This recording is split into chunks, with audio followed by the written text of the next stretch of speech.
목요일 날 그 유명한 경상북도 상주 함창면에 가서 저희 어머니 모시고 왔어요. 오늘 와서 오늘 예배에 오셨어요. 끝나고 보세요. 지금 보지 마시고. 오자마자 교회를 보여드리고 이제 또 이렇게 하는데 이제 다 끝나고 나서 이제 어제 주목사님 저한테 얘기하세요. 목사님, 어머님 인상이 참 좋으시던데요? 좋으세요가 아니라 좋으시던데요, 이렇게 얘기하시더라고요. 그래서 제가 저희 어머님이 머리에 뭐 뿔 나셨겠습니까? 좋으신 인상을 가지셨죠. 어쨌든 이제 이렇게 좀 며칠 계시다가 목요일 날 이제 설날 추석 때 이제 모시고 천안에 올라가실 건데 이제 또 모처럼 간다니까 뭐 밤새도록 닭을 꼭 꼬아서 뭐 먹인다 하시고 해서 아무것도 하지 말라고 그냥 가서 바로 오실 거라고 했더니 이제 모시고 오려고 했더니 벌써 말을 안 듣고 닭을 막 꼬아 놓으셨어요. 꼬아 놓으시고 뜨끈뜨끈한 거 미긴다고 그 전날 끓여 놓고 냉장고에 안 넣고 있어서 이렇게 막걸리 냄새가 나더라고, 쉬어가지고. 그러니까 점심 때 이제 모시고 오는데 식사를 하시라고 좀 괜찮은데 뭐 이렇게 한식 뷔페 비싸 하도 돈 쓰는 걸 싫어하시고 뭘 하셔서 여기 싸다고 싸서 그냥 가서 식사하고 가자. 그러니까 왜 돈을 쓰냐고, 네가 돈을 쓰면 나는 안 먹는다고 막 하시더니만 어쨌든 사정해가지고 식당에 들어갔어요. 식당에 들어가니까 들어가면서부터 네가 돈을 쓰는 내가 어떻게 먹냐 이럴 줄 알았더니만 식당에 들어가면서 이렇게 얘기하세요. 어제 저녁부터 내가 아무것도 안 먹었다 이러시면서 그 8,000원짜리 한식 뷔페에 앉으셔서 그곳에 계신 누구보다 오랫동안 막 배불리 드시면서 오래간만에 어머니하고 한 끼 배불리 먹었습니다. 아직도 어머니 말귀를 잘 모르겠어요.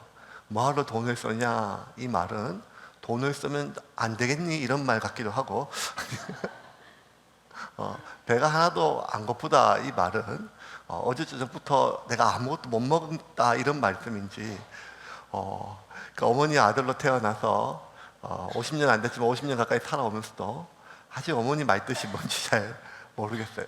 속마음도 잘 뭔지 잘 모르겠고요. 그런데 어머니 아들로 살아왔던 제가 어머니 속마음을 모를 뿐만 아니라 사실은 우리가 우리 속으로 낳았던 그리고 내가 길렀던 내 자식의 마음도 모를 때가 참 많습니다. 사람 마음은 진짜 몰라요.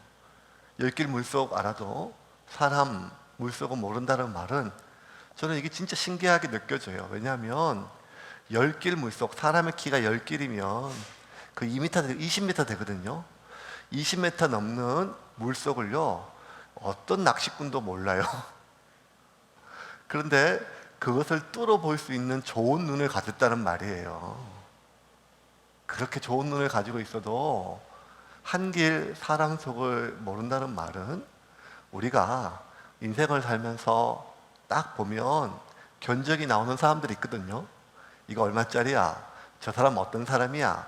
저 사람 인상 보니까 뭐 어떻고? 뭐 이 교회는 어떻고? 이 집은 어떻고? 이 도시는 어떻고? 심지어 TV에 나오는 저 사람은 어떻고? 뭐가 딱 한눈에 다 파악이 되죠. 그리고 그게 대체로 맞죠.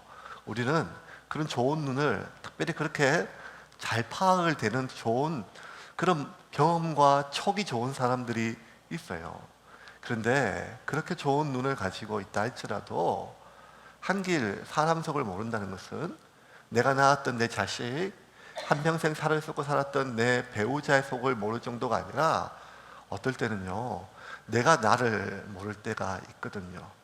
이 내 마음이 지금 이게 어떤 마음인지 나도 내 마음이 어제 마음, 오늘 마음, 또 아침 마음, 저녁 마음 다른 것이 사람의 마음이 아니겠습니까? 이처럼 사람 마음 참 알기 어렵고 사람 마음 파악하기가 참 어려워요. 바울과 바나바가 그랬어요. 2년 동안의 전도 여행을 다 마치고 다성교회에 있던 안디옥 교회로 왔을 때 모든 성도들이 얼마나 환영하고 기뻐했습니까? 우리가 설교를 듣고 또 살펴봐서 잘 알지 않습니까? 바나바와 바울은 그들에게 아버지였고 스승이었고 선생이었고 그들이 기댈 수 있는 산이었고 어떻게 해야 될지 방향을 알지 못할 때 물어볼 수 있는 나침판이었고 위로해주는 사람이었고 격려해주는 사람이고 정말 힘들고 어려우면 제일 먼저 생각나는 사람, 그걸 바울과 바나바인데 그렇게 내가 의지했고 믿고 바랬던 기댔던 그 두 목회자를 멀리 파송 보낸다고 생각하니 얼마나 마음이 힘들었을까요? 그러다가 그 사역을 마치고 무사히 돌아왔을 때 마음에 큰 위로가 되었고 그들이 오랫동안 안디옥교에 머물렀을 때 그 오랜 기간은 그들의 행복이었고 평안이었고 참 감사한 시간이었어요. 이랬던 안디옥 교회 사람들의 마음이었어요. 바울과 바나바가 가는 곳마다 사람들 만날 때마다 그 성도들 손 한번 잡아주고 아이고 감사합니다 기도해 주세요 뭐 이렇게 할 때마다 그들의 눈빛이 진심이었고 그리고 목회자로서 자신들을 얼마나 신뢰하고 의지하고 바라보는지를 사람이라면 어떻게 모르겠습니까? 알지요. 그런데 그렇게 신뢰받고 사랑받았고 전적으로 의지의 대상이었던 이 바울과 바나바가 예루살렘에서 올라온 어떤 한 몇몇 사람들이 퍼뜨린 말에 의해서 그들의 모든 권위가 무너졌지요. 그 누구도 예수 믿고 받아들여서 구원받았다고 할 수 없다. 그가 구원을 받으려면 하나님 자녀가 되려면 이방인이기 때문에 할례를 받고 그리고 율법을 지켜야 된다. 유대인처럼 되지 않으면 유대인이 되지 않으면 그가 아무리 예수를 영접해도 구원받을 수 없다고 하는 이 말은 바울과 바나바가 안디옥 교회에서 목숨 걸고 전했던 복음과 다른 복음이었고 또 하나 이 바울과 바나바가 2년 동안 그 배를 타고 산을 넘고 동족의 위험, 칼의 위험, 풍랑의 위험, 산적의 위험, 짐승의 위험, 그 질병의 위험을 다 무릅쓰고 돌에 맞아 짓이기는 순간까지도 마지막까지 전했던 복음과 위배되는 말씀이었어요. 그러면 당연히 사람들이 무슨 말이냐, 우리가 믿고 신뢰하는 바울과 바나바가 전해줬던 복음은 그 말씀에 따르면 누구든지 그가 이방인이나 남녀노소 심지어 노예라 할지라도 예수님을 영접하는 순간 하나님의 자녀가 된다고 우리에게 가르쳐 줬는데 너희들이 어디서 올라왔냐, 너희들이 누구라 할지라도 예루살렘에서 왔다 할지라도 바울과 바나바가 전했던 말과 다르면 우리가 너희들 신뢰할 수 없다. 이것이 맞거든요. 그런데도 방금 전까지 그토록 바울과 바나바에게 신뢰를 표시했던 그 사람들의 마음이 흔들리기 시작했고 결국 바울과 바나바의 반대편에 서서 바울과 바나바의 가르침과 어긋나는 주장과 심한 논쟁이 아니라 마치 큰 어떤 막 쿠데타가 일어나듯이 그 싸움과 그리고 아주 모욕과 서로를 적대시하고 격한 싸움들이 반복되었고 그 결과 바울과 바나바가 예루살렘 교회에 확답을 얻기 위하여 자신들이 얘기했던 말이 맞다는 것을 얻기 위하여 예루살렘에 도착했어요. 이게 우리가 3주 전에까지 나눴던 말씀이지요. 그렇게 와서 회의가 열렸어요. 이 예루살렘에서 처음으로 열렸던 예루살렘 1차 공의회라 그래요. 교회사적으로 정말 의의가 있고 중요한 의미가 있습니다. 이 공의회 때 이 어떤 결정이 나는가에 따라서 만약에 이때 결정이 그 바리새인들의 의견에 따라서 결정됐다면 오늘도 우리는 세례가 아니라 할례를 행해야 됩니다. 우리는 주일이 아니라 토요일 날 안식일을 지켜야 됩니다. 이것이 이게 1차 예루살렘 공의회가 어쩌면 2000년이 훨씬 지난 우리에게도 의미가 있을 뿐만 아니라 굉장히 중요한 회의였죠. 그 회의에서 안디옥 교회 못지않는 격한 논쟁이 일어났어요. 5절입니다. 같이 보겠습니다. 5절입니다. 같이 시작. 바리새파 중에 어떤 믿는 사람들이 일어나 말하되 이방인에게 할례를 행하고 모세의 율법을 지키라 명하는 것이 마땅하다 하니라. 바리새파 중에 이라면 여러분 복음서에 나타난 바리새파라고 생각하면 안 돼요. 이 사람들은 바리새파에서 자랐지만 바리새인이지만 여전히 예수를 영접하고 예수를 하나님의 아들로 인정하고 예수님이 3일 만에 부활하셨음을 믿는 그리스도인들이에요. 하지만 본인이 가지고 있는 바리새파의 어떤 그 신학적 배경을 완전히 벗어나지는 못했죠. 그들이 주장하기를 뭐라는가 하면 이방인이 아무리 예수를 영접해도 그가 이방인이라면 그는 할례를 받아야 된다. 그리고 모세의 율법을 지켜야 된다. 이거는 내 목에 칼이 들어오고 내 눈에 흙이 들어와도 진리의 문제이기 때문에 이거는 우리가 포기할 수 없다. 그러므로 바울과 바나바가 복음 전에서 교회라고 세웠던데 그 이방인들 그 교회 사람들 가서 세례 줬던데 다시 다 할례 받아야 된다 뭐 이런 주장들이 밤새 오가는 것이 아니라 며칠 동안 격렬하게 논쟁이 되었습니다. 또 한쪽 진영은 아니다. 예수 그리스도를 영접하면 할례가 뭐가 중요하냐, 율법이 뭐가 중요하냐, 그거 의미 없다는 말이 아니라 이제 그리스도 안의 모든 것들은 완성되었다. 그러므로 굳이 예수를 영접했다고 하고 하나님의 자녀로 지금 예배를 드리고 있는 이방인들에게 할례 받으라고 명령할 수 없다. 뭐 이런 논쟁들이요 격하게 이루어졌고 사도와 장로들까지 모여가지고 수일 동안 격한 논쟁들이 이어졌습니다. 그게 6절과 7절입니다. 같이 읽으면 6절과 7절 시작. 사도와 장로들이 이 일을 의논하러 모여 많은 변론이 있은 후에 베드로가 일어나 말하되 형제들아 너희도 알거니와 하나님이 이방인들로 내 입에서 복음의 말씀을 들어 믿게 하시려고 오래전부터 너희 가운데서 나를 택하시고 하나님의 역사의 촛대는 사도행전의 초점은 베드로에서 바울로 옮긴 지 한참 됐어요. 그리고 베드로는 이름도 없이 그 무대에서 조용히 없어졌다가 근데 없어진 게 아니죠. 사도행전의 초점에서 없어졌을 뿐이지 베드로는 여전히 이 교회의 예루살렘 교회의 수장이었어요. 가장 큰 권위를 가고 있는 사도 중에 사도였죠. 그 베드로가 일어나서 이 가장 중요한 예루살렘 공의회에 신앙 고백을 하고 중요한 선언을 해요. 그것이 오늘 우리가 좀 다룰 내용이에요. 그런데도 불구하고 이 선언을 하기 전부터 베드로는 오랫동안 6절에 보면 수일 동안 사도와 장로들이 모여 오랜 시간 경론했다 그랬어요. 경론. 아니 웬만하면 담임 목사가 이렇게 나와서 얘기하면 거의 정리가 되거든요. 사람들이 의견이 많죠. 뭐가 많죠. 제가 회의를 잘 안 해요. 회의를 하면 너무 다양한 얘기들이 많아서 그래서 그냥 개인적으로 만나서 얘기를 하죠. 근데 아무리 뭐가 의견이 많아도 어쨌든 담임 목사가 나와서 이렇게 알겠습니다. 하지만 이게 맞겠습니다. 이게 성경이 그렇습니다. 이렇게 하면 어느 정도 정리가 되는 게 거의 대부분이에요. 그러면 지금 이 예루살렘 교회뿐만 아니라 초대교회 전체의 가장 대표였던 수장이었던 베드로가 자신이 배웠던 예수님의 직접적인 말씀과 성령이 자신에게 해갔던 말씀을 얘기하면 거의 정리가 돼요.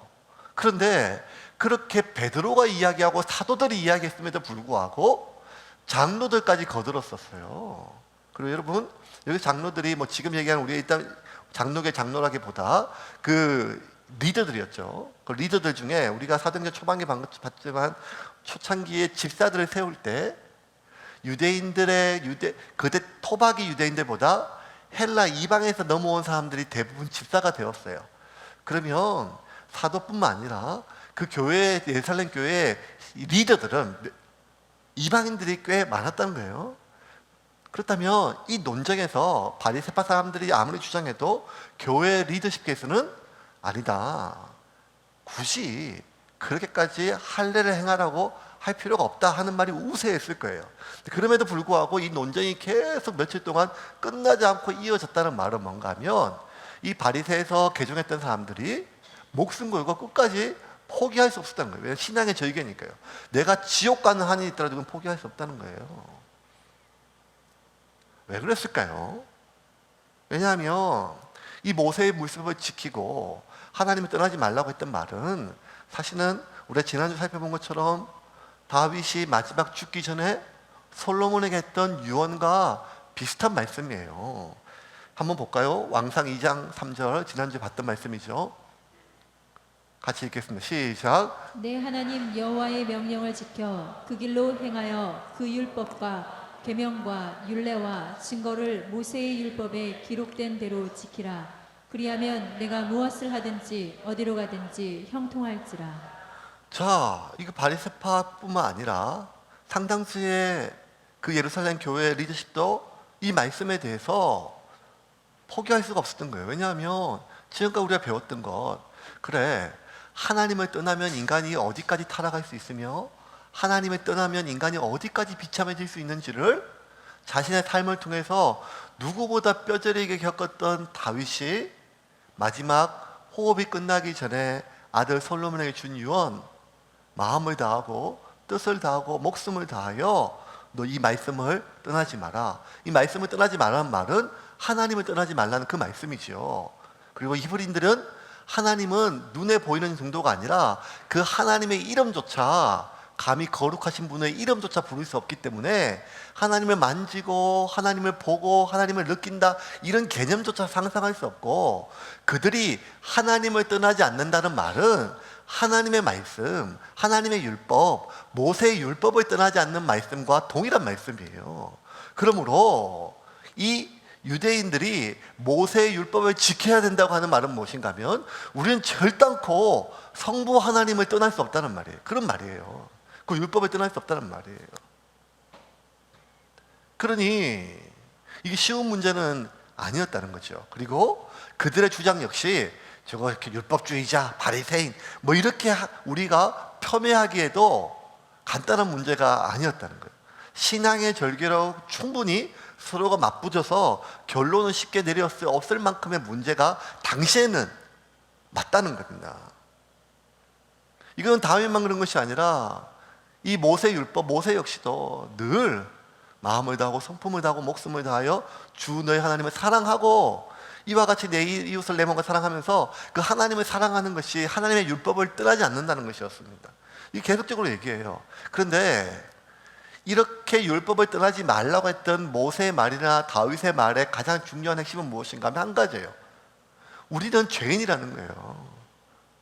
우리는 뼛속까지 죄인이라는 거예요. 그래서 이 죄인인 내가 하나님을 떠나면 우리는 반드시 비참해진다는 거예요. 뼛속까지 죄인인 내가 하나님을 떠나면 반드시 죄에 빠진다는 거예요. 그러므로 내가 어떻게든지 하나님을 붙잡기 위해서는 내가 죄인임이 드러나는 말씀 안에 있으라는 거예요. 무슨 말인가 하면, 요번에 암이 다 나았어요. 수술해서 끝났어요. 그럼 얘기를 해요. 수술을 완전히 나았어요. 그래도 의사가 얘기를 해요. 당신은 언제든지 암에 걸릴 수 있으니까 먹는 거 조심하고, 그 다음에 여러 가지 환경 조심하고 스트레스 조심해야 된다고. 그거 큰일 난다고. 그래도 살다 보면 까먹을 수 있으니까 6개월에 한 번씩, 1년에 한 번씩 검진 받으라고. 검진 받으면 내 몸에 암이 재발되는 것만 확인하는 것이 아니라, 아, 나는 암을 안 앓던 사람이지, 언제든지 나는 또 암에 걸릴 수 있는 사람이지 라고 내가 자각하게 되는 것처럼, 우리가 말씀을 읽고 말씀을 느끼면 병원의 엑스레이가 우리의 상태를 다 보여주듯이 하나님의 말씀은 내가 어떠한 상태인지를 보여준다는 거예요.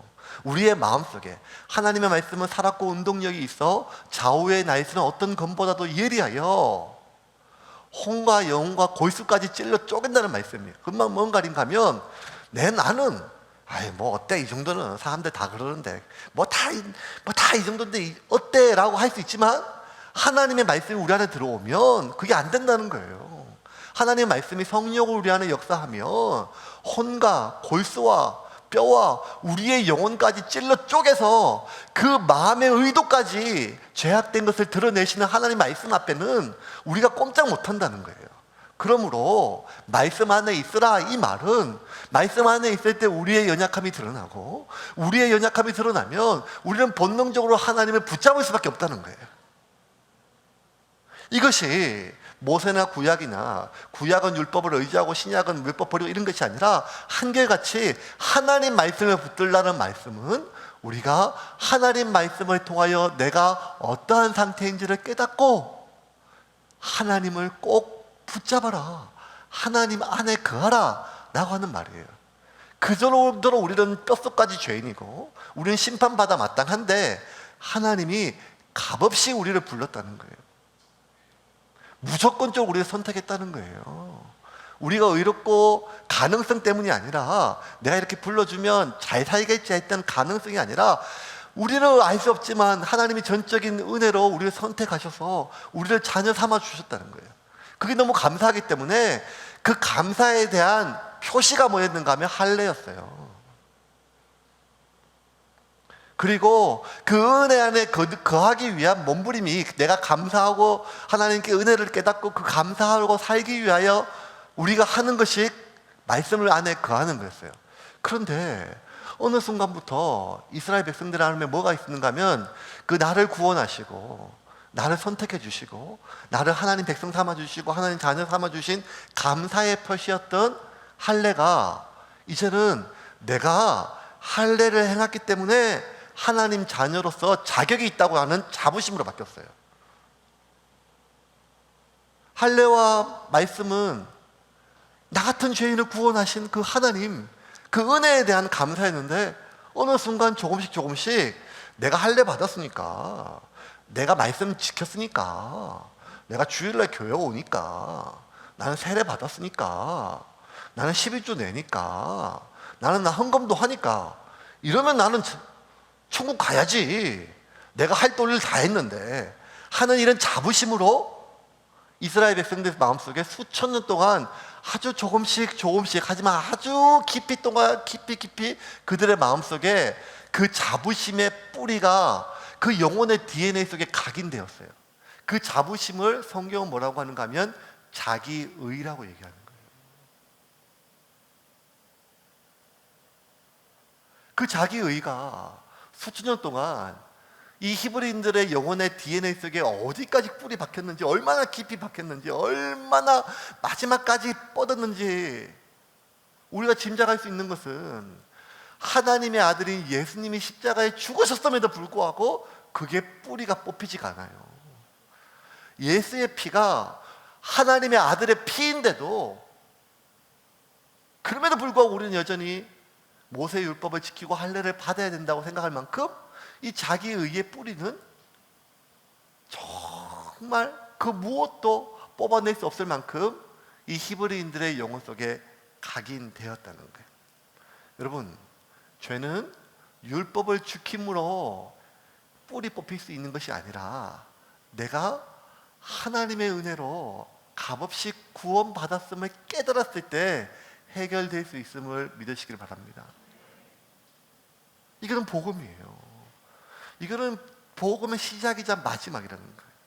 그래서 오늘 베드로가 주는 그리스도시요 살아계신 하나님의 아들입니다 라고 했던 가이사랴 빌립보에서 예수님에 대한 고백의 신앙 고백이 그 고백 위에 교회가 반석 위에 선 것처럼 오늘 역시 2000년이 지난 우리에게도 신앙의 기틀이 되는 중요한 신앙 고백을 해요. 선언을 해요. 그게 뭐였는가 하면 11절입니다. 11절 말씀 같이 읽겠습니다. 11절 시작. 그러나 우리는 그들이 우리와 동일하게 주 예수의 은혜로 구원받는 줄을 믿노라 하니라. 저는 여러분 잘 보세요.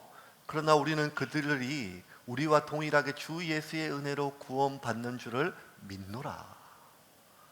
아는 것이 아니라 믿는 거예요. 그냥 알 수가 없어요. 이해가 안 된다는 거예요. 자기도 성령이 경험하고 하늘에서 보자기가 내려오고 하나 먹으라 하고 고넬료 집에 갔고 이런 거 다 아는데 그럼에도 불구하고 이걸 아무리 생각해도 우리가 값없이 구원받는다는 것이 율법을 떠나서 값없이 은혜로 구원받는다는 것이 이해할 수 없다는 거예요. 자기도 어떻게 그렇지? 하지만 믿어야 된다는 거예요. 왜냐하면 이것이 하나님의 말씀, 성령님의 말씀이기 때문이라는 거예요. 근데 여기서 중요한 게 뭔가 하면 여러분, 그들이 우리와 동일하게 주 예수의 은혜로 그냥 나와 상관없는 2000년 전에 여기서 말하는 그들은 이방이 이런 것이 아니라 여러분, 이 말은 지금 해석하면 이런 거예요. 교회로 오랫동안 다니고 믿음 생활하고 헌신하고 그리고 진심으로 날마다 죄와 싸우며 고백했던 사람이나 오늘 예수를 영접했던 사람이나 누구라도 동일하게 그가 예수를 믿었기 때문에 구원받고, 그가 오랫동안 그 죄와 싸웠기 때문에 구원받고, 하나님의 기쁨이 됐기 때문에 구원받는 것이 아니라, 그나 아니면 오늘 예수를 영접한 누구든지 간에 동일하게 차별 없이 하나님의 은혜로 구원받는다는 말이에요. 그러니 이게 쉽게 그들이 받아들이기는 어려웠죠. 죄는 우리가 값없이 하나님의 자녀가 되었고 구원받다는 사실을 깨닫는 순간부터 우리 안에 해결되기 시작해요. 왜냐하면 죄는 내가 죄로 더럽혀졌음을 씻는 것뿐만 아니라 죄의 뿌리를 우리에게 제거해야 되거든요. 그런데 죄는 언제 씻겨지는가가 아니라, 죄는 우리가 예수님의 이름으로 회개하면 씻겨져요. 그런데 죄의 뿌리가 언제 제거되는가 하면, 내가 값없이 하나님의 자녀가 되었다는 사실을 진심으로 받아들일 때예요. 그때 우리 삶에 하나님의 나라가 시작이 돼요. 여러분, 우리 삶에 하나님 나라가 시작됨에 대해서 바울은 로마서에 이렇게 얘기를 했어요. 같이 한번 볼까요? 로마서 14장 17절 말씀. 같이, 로마 14장 17절 말씀입니다. 같이 읽겠습니다. 시작. 하나님이 나라는 먹는 것과 마시는 것이 아니요 오직 성령 안에 있는 의와 평강과 희락이라. 하나님 나라는 먹는 것과 마시는 거, 율법에 나와 있는 거예요. 뭐 술, 담배 이런 문제가 아니라, 어떤 걸 먹고 어떤 걸 마시지 않고 거룩하고 이런 많은 거. 하나님 나라는 이런 율법 안에 뭘 먹고 마시고 뭘 보고 안 보고 뭘 하고 안 하고 이런 거의 문제가 아니라는 거예요. 하나님의 나라는 뭔가 하면 오직 성령 안에 있는 의와 평강과 희락이라는 거예요. 이 의는요, 여러분 계속 좀 띄워놔 주실래요? 이 의는요, 우리가 율법을 지킴으로 말미암아 우리가 깨끗해지는, 하나님 말씀대로 먹지 말라는 걸 안 먹고 먹으라는 것은 먹고, 하지 말라는 걸 안 하고 하라는 건 하고, 보지 말라는 건 안 보고 보라는 건 보고, 뭘 하고 안 하고의 문제가 아니라, 하나님의 의는 우리 위에 덧입혀지는 거예요. 내가 노력해서 깨끗해지는 것이 아니라, 의는, 성경에 나와 있는 모든 의는요 덧입혀진다고 얘기했어요. 그냥 하나님의 의로 우리가 입는 거예요. 하나님의 의로 덧입는 거예요. 마치 송아지가 태어나자마자 어미가 죽으면, 그 양이 태어나자마자 어미가 죽으면 그 다른 양한테 먹이려고 하면 그 다른 양이 낳았던 그 새끼의 가죽을 뒤집어 씌워가지고 먹이게 하거든요. 그렇게 가죽을 뒤집어 씌우는 것처럼 우리가 예수님으로 덧입혀지면 의로워진다는 거예요. 의는 우리가 율법을 지킴으로 이루어지는 것이 아니라고 성경은 반복적으로 얘기를 해요. 우리가 강력한 의지로 죄를 이기잖아요. 내 의지로 죄를 이겨요. 이거 중요한 문제죠. 죄와 싸우되 피 흘리기까지 싸워야 되니까.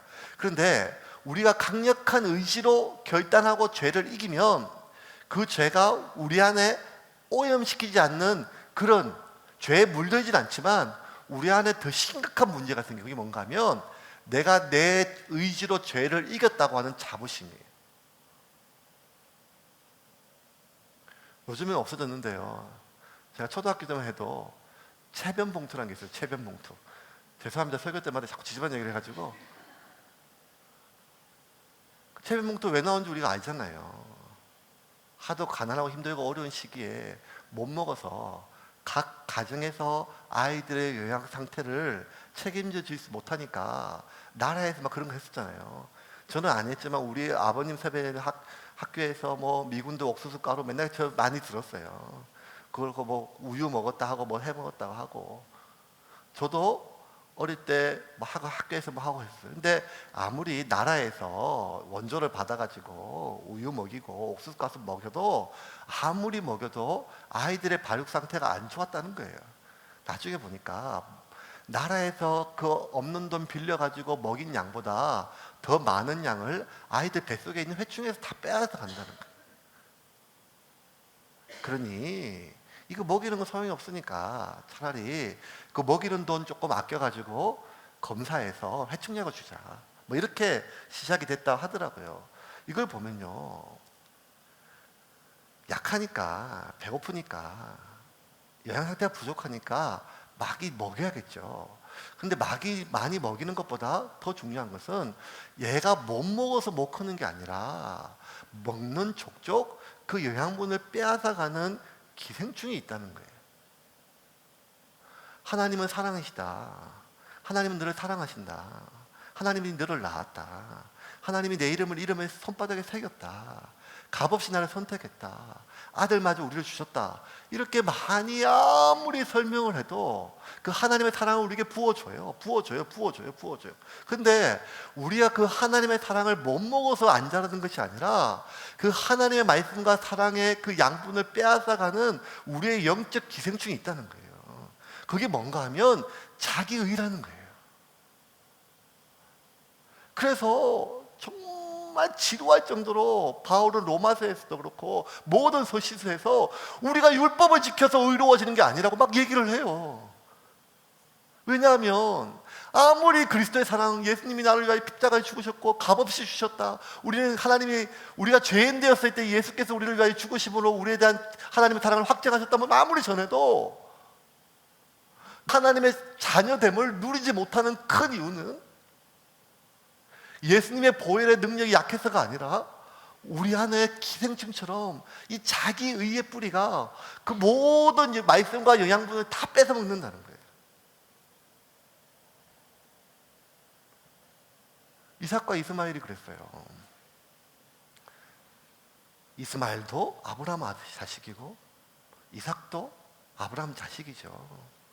그런데 이스마엘은 자기 역시 아버지가 아브라함임에도 불구하고 아브라함의 자식임에도 불구하고 어떻게든지 자식이 되기 위해서 얼마나 노력했는지 몰라요. 열심히 아버지 말 듣고 순종하고 최선을 다하고 칭찬 듣고 인정받으려고. 그러면 그렇게 노력을 열심히 해서 칭찬을 들으면 어떻게 되는가 하면 이제 아버지가 나를 인정해 주겠다. 이제 내가 이 정도 하니까 아버지가 저 눈빛 보니까 칭찬 들고 저 말 보니까 이제 나가 우리 아버지의 자격이 있구나. 이렇게 이스마엘 마음속에 아버지가 나를 인정한다는 생각이 들면 들수록 내가 진짜 아버지의 자격이 된다고 하는 자격이 들면 들수록 한쪽 편에 뭐가 생기는가 하면 내가 언제든지 아버지의 자식에서 밀려난다는 부담감이 생긴다는 거예요. 이 자부심이란 게 그거예요. 자부심이란 게, 자기의란 게 그런 거예요. 강화되면 강화될수록 내가 말씀을 어겼을 때 내가 하나님의 사랑에서 떨어진다고 하는 불안감이 있다는 거예요. 이 자기의는 내가 거룩해지면 거룩해질수록 나의 거룩이 더럽혀지면 언제든지 하나님의 사랑에서 끊어진다고 하는 부담감이 있는 거예요. 그래서 자기의가 있는 상태에서 우리가 아무리 의지로 죄를 이긴다 할지라도 이것이 나로 하여금 성화의 과정으로 가는 것이 아니라 내가 의롭다고 하는 이 영적 기생충만 점점 키워간다는 거예요. 우리 다다음 주부터 한 자기 깨어짐에서 다루는 대부분의 이 자기의과 싸우는 과정들이에요. 그래서 이스라엘 백성들은 하나님 백성으로 수천 년을 살아왔는데도 불구하고 이방인들보다 더 하나님의 사랑에 배고팠어요. 이거 신기하죠? 모세 이후로, 아브라함 이후로 수천 년간 하나님 자녀로 살아왔음에도 불구하고 이제 처음 복음을 듣는 이방인들은 하나님이 너를 사랑한다. 하나님이 자기 아들을 너를 위하여 죽이셨다. 이 말씀을 받아들였어요. 흡수를 해요. 그런데 오히려 하나님의 자녀, 하나님의 민족으로 수천 년을 살아와 있는 히브리인들은요, 이 예수 그리스도의 복음이 그렇게 갑자기 확 다가오지 않는 거예요. 왜냐하면 내가 아직도 율법에 비춰봤을 때 의롭지 않기 때문이죠. 그래서 수천 년을 하나님의 자녀로 살아왔던 히브리인들보다 이제 복음을 듣고 예수의 자녀, 하나님의 자녀가 되었던 이방인들이 더 하나님의 영적 영양 상태가 풍부했어요. 그 말은 바꿔 들으면 수천 년을 하나님의 자녀로 살아왔던 히브리인들이 그들은 늘 배부르지 못했어요. 하나님의 사랑을 배부르지 먹지 못했어요. 하나님이 아직 안 주신 게 아니라 소화시키지 못했어요. 그래서 이사야 선지자는 55장 1, 2절에 이렇게, 이사야 55장 1, 2절에 이렇게 얘기해요. 같이 읽겠습니다. 시작. 오호라 너희 모든 목마른 자들아 물로 나아오라. 돈 없는 자도 오라. 너희는 와서 사 먹되 돈 없이 값 없이 와서 포도주와 젖을 사라. 너희가 어찌하여 양식이 아닌 것을 위하여 은을 달아주며 배부르게 하지 못할 것을 위하여 수고하느냐.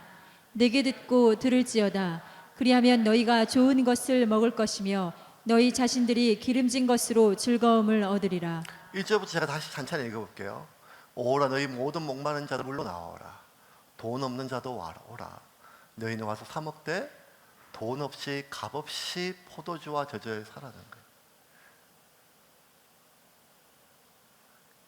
너희가 어찌하여 양식이 아닌 것을 위하여 은을 달아주며 배부르게 하지 못할 것을 위하여 수고하느냐. 이방신에 대한 영적 우상 숭배도 있었지만 너희들이 그렇게 많이 노력해서 자기 의를 쌓으려고 하지만 결국 그거 너희가 배부르게 못한다는 거예요.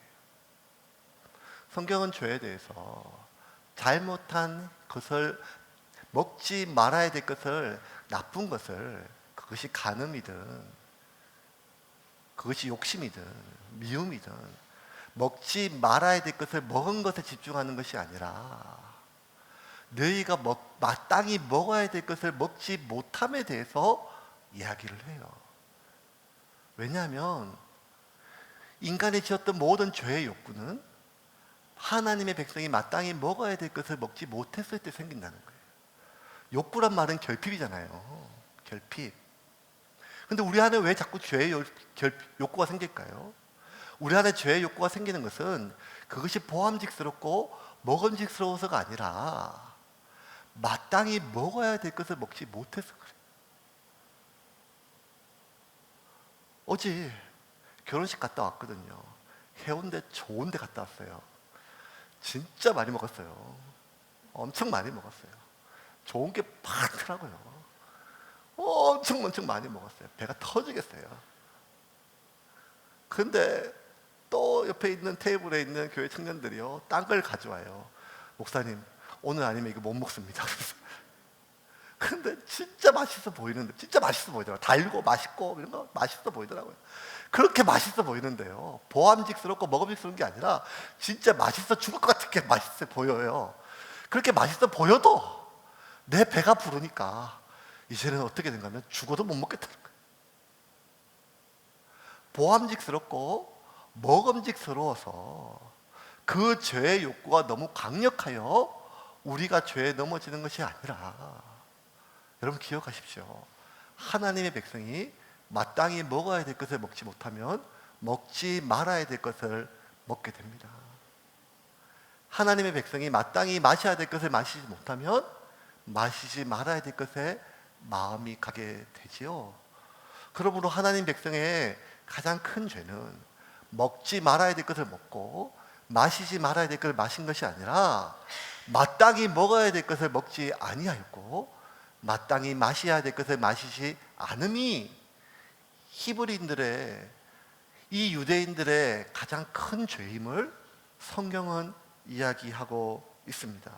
그러므로 죄는 우리의 의지로, 그것이 더러우니까, 그것을 지으면 벌 받으니까 죄는 우리의 의지로 그것을 피하는 것이 아니라 이 죄보다 더 큰 기쁨을 선택하는 거예요. 이 죄가 주는 쾌락보다 더 큰 희락을 내가 선택하는 거예요. 그러므로 죄는 내 안의 욕망을 꽉 틀어막기 위하여 온몸을 죽이는 것이 아니라 더 좋은 것, 더 맛있다고 얘기하는 그것을 눈을 열어보고 맛보고 그 맛을 우리가 먹어보고 정말 맛있고 정말 먹음직스러운 것을 확인하고 나서 이 죄보다 더 좋은 것을 선택하는 것이 죄를 이기는 거예요. 성경은 한결같이 우리에게 이야기해요. 죄가 주는 기쁨보다 죄가 주는 즐거움이 있어요. 하지만 하나님이 주는 희락이 더 큰 즐거움을 우리가 경험하고 그 하나님의 기쁨 속에 들어가는 것이 희락이에요. 그러므로 하나님 나라는 먹고 마시는 데 있는 것이 아니라 성령 안에 의와 평강과 희락이 있는 거예요. 하나님이 나의 가장 큰 기쁨으로 누리는 거예요. 하나님을 기쁘시게 하기 전에 내가 하나님을 기뻐하는 거예요. 내가 하나님을 기쁘시게 했다고 하는 자부심을 갖기 전에 하나님 그분을 기뻐하는 거예요.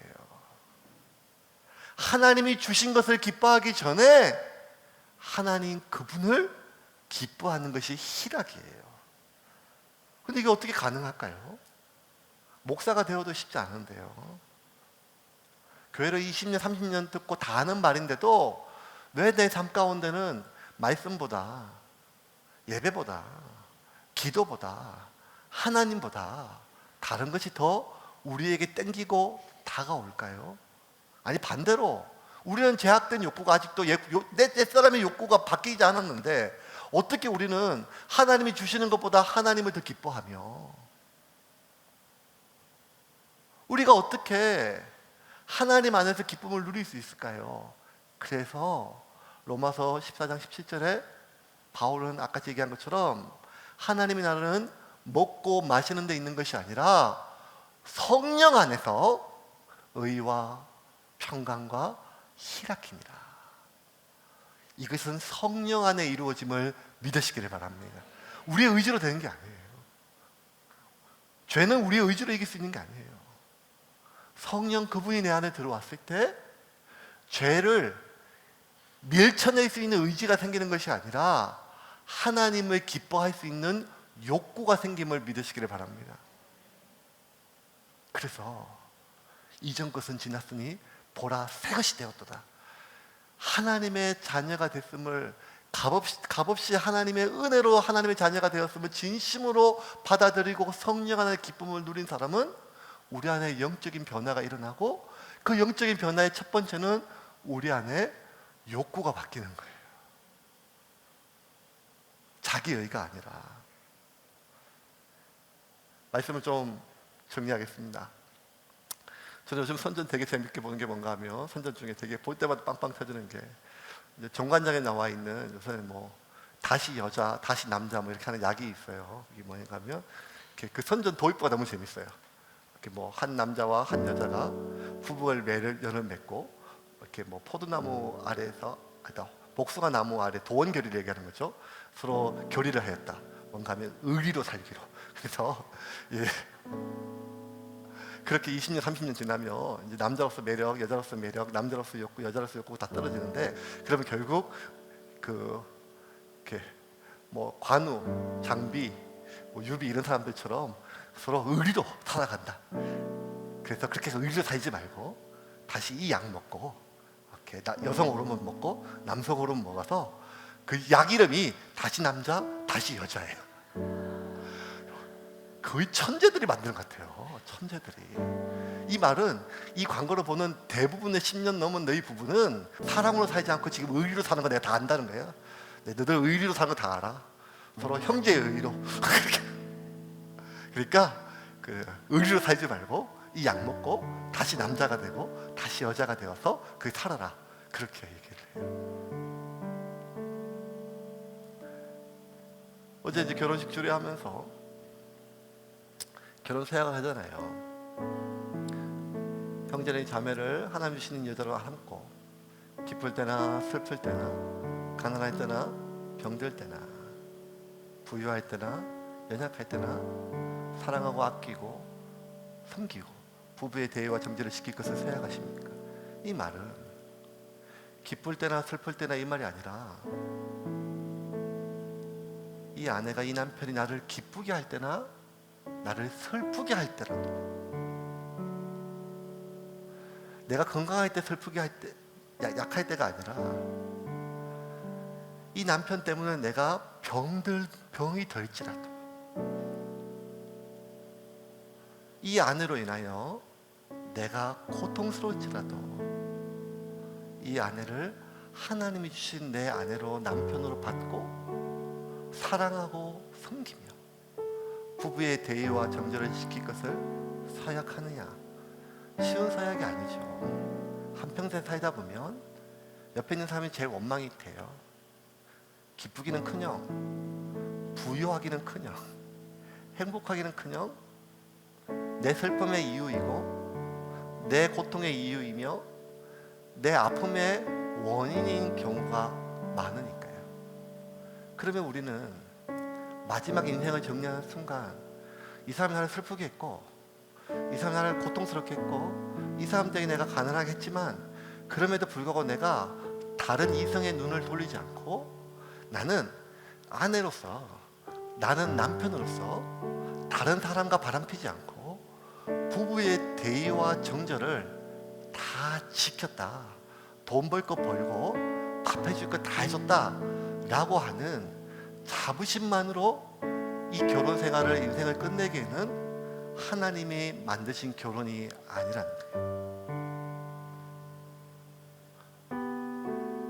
내가 당신으로 인하여 아프고 내가 당신으로 인하여 당신하고 같이 살아서 가난하고 내가 당신 때문에 고통스럽지만 그럼에도 불구하고 나는 당신이 좋고 당신이 기쁘고 당신을 사랑하기 때문에 가난해도 병들어도 늙어도 나는 당신과 살기를 결정하고 그렇게 사는 것이 결혼의 진정한 맛이 아니겠습니까? 우리가 이 신앙생활을 마치고 마지막 호흡이 끝나는 순간 하나님, 나는 하나님 자녀로서의 의무를 다하기 위해서 고통스러웠지만 그 죄를 참았습니다. 그 죄를 견뎠습니다. 남들 다 놀러 갈 때 안 갔습니다. 남들 다 나쁜 짓 했을 때 나는 안 했습니다. 나는 그렇게 하나님의 자녀의 도의와 정절을 지키기 위하여 싸웠고 그것을 지켰습니다 라고 하는 자부심으로만으로 살아가기에는 하나님이 우리에게 주셨던 구원은 너무 아깝다는 것이에요.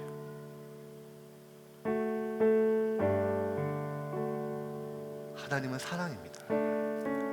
그리고 그 사랑을 경험해 본 자만이 의무감으로 지옥에 대한 포감으로 우리의 달려갈 길을 다 가는 것이 아니라 날마다 가난할 때나 병들 때나 아플다 할지라도 그 하나님을 사랑하는 그 사랑의 희락과 기쁨과 평안과 의애 속에 살아가는 자임을 믿으시기를 바랍니다.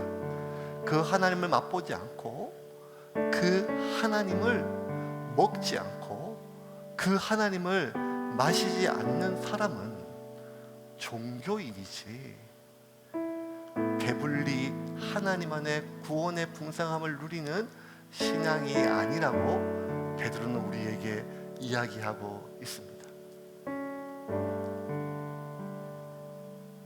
먼 길을 떠나다 몇 년 만에 오는 자식 하나, 어미의 간절한 소원은 밥 한 끼 제대로 먹이는 것입니다. 하나님은 지금도 여러분을 밥 한 끼 먹이는 심정으로 이 말씀 가운데 주시는 주의 음성을 분별하시기를 주님의 이름으로 축원합니다. 그렇게 우리 날마다 예배 때마다 기도할 때마다 말씀 안에 성령 안에서 배불리 먹고 살아가기를 주님의 이름으로 축원합니다.